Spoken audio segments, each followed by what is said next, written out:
Now let's kickstart the day with our guest talk by Professor K. VijayRaghavan, Principal Scientific Advisor, Government of India, on the topic, The Road to Becoming the Next Innovation Powerhouse in this Decade. Professor Raghavan served as the Secretary, Department of Biotechnology, Government of India. Prior to that, he was the Director of the National Center for Biological Sciences of the Tata Institute of Fundamental Research and the interim head of the Institute of Stem Cell Biology and Regenerative Medicine, a new autonomous institute of the Department of Biotechnology. Now, VijayRaghavan's contribution in science as development biologist has been recognized widely. He was conferred with the Honorary Doctor of Science degree by the University of Edinburgh in 2011. It's an honor and a privilege to have you join us this afternoon. Professor Raghavan, over to you. Good day, everybody. Thank you very much for having me here today at this summit, Engineering the Next. It's a great pleasure and an honor to be here. I will briefly address a few points relating to engineering the next. The first aspect will be about how does one expand our footprint of science, technology, and research in general. The second is how does one link this and what role does this have to traditional knowledge systems? And these are two important components about how we can go forward. The third component is about our startup industry and our startup ecosystem. How can that come into our research ecosystem going forward in a much bigger way? And the next point is our collaboration between this ecosystem, academia, and with industry. And finally, a very critical aspect which cuts across all of this, which is skilling the workforce. Now let's take the first aspect about expanding the footprint of research. Today we have a very interesting situation where Indian research in engineering and in the sciences, but also in other areas, has a very strong footprint which is recognized the world over. This is in space, in atomic energy, in IT, in health systems, and so on and so forth. Yet, it's very important to keep in mind that the footprint of this ecosystem within the country is rather small. It's confined to big cities and to elite institutions. 90% of our research funding goes to those institutions where only 10% of our undergraduate students go to. And 90% of our students go to those institutions where only 10% of our research goes to. So we need to have a much bigger expansion of research in the country, and we have come after many discussions to a way forward, and that way forward is enshrined and compassed in the forthcoming National Research Foundation, which is part of our new national education policy.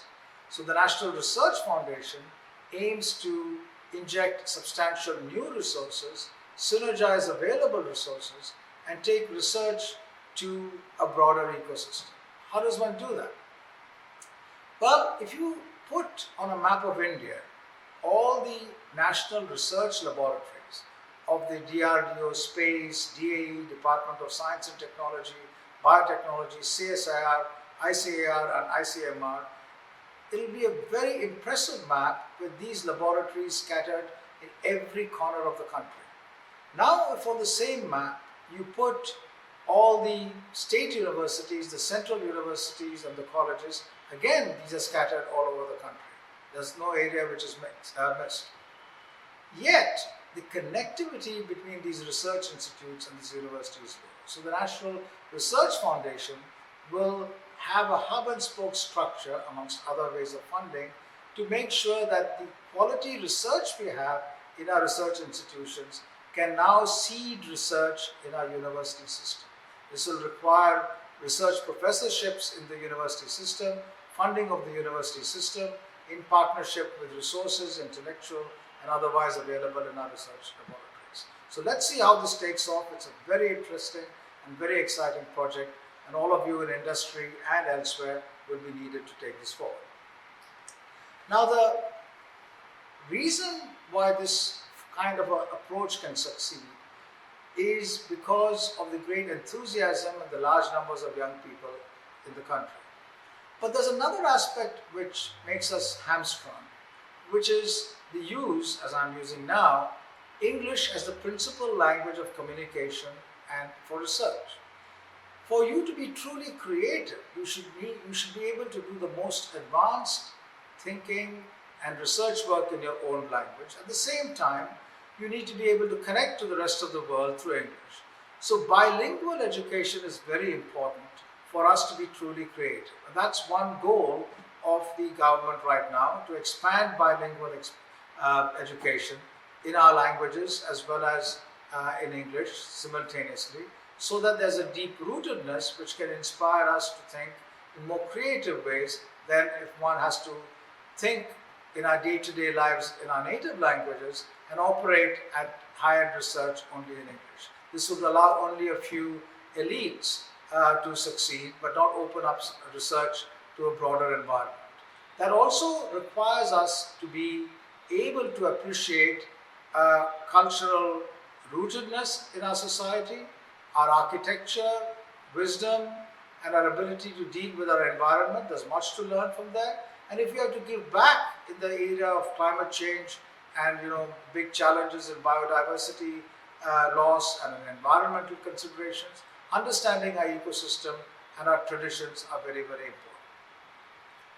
Now, the startup ecosystem, of course, has been really vibrant over the past several years, and now this needs to be catapulted to a much higher level. That requires it to move from not just being derived from the environment of an academic setup, but also very deeply intertwined with it and also intertwined with our national laboratories. And this kind of a connectivity of the startup ecosystem with the entire industry and academia is something critical. That requires changes in policy, many of which have been put in place, but it also requires a reaching out by our academia and industry.